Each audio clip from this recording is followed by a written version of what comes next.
Kailangan yung maghanda, mga bro, dahil may malaking pagbabago sa AFP modernization program na nagaganap ngayon. Ayon mismo kay Military Chief General Romeo Bronner Jr. sa isang panayam kamakailan. Ayon kay Bronner, itong reconfiguration na ito ay naglalayong protektahan ang Exclusive Economic Zone, EEZ, ng ating bansa at ang 200 nautical miles mula sa ating baybayin.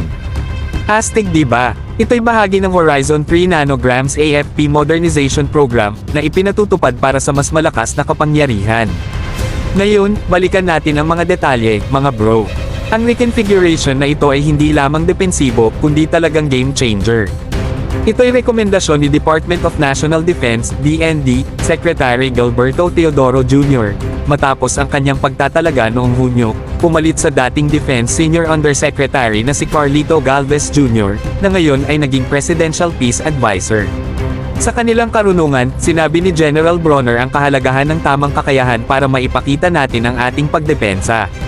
Kailangan natin ng mga multi-role fighters, MRFs, mga barko, submarines, at iba pa. Kailangan nating ipakita ang ating lakas hindi lang sa kanluran, kundi pati na rin sa hilaga at silangan. Lalo na sa pagdepensa ng ating mahalagang Philippine Rice. Imahinahin nyo na lang, mga bro, mga modernong multi-role fighters na umaarangkada sa kalangitan, mga barkong matatag na nakatayo, at mga submarines na nagmamantikilya sa ilalim ng dagat. Talagang malakas at handa tayong depensahan ng ating bansa. Ang AFP ay handang magpakita ng lakas at determinasyon para sa kaligtasan at seguridad ng ating minamahal na bayan.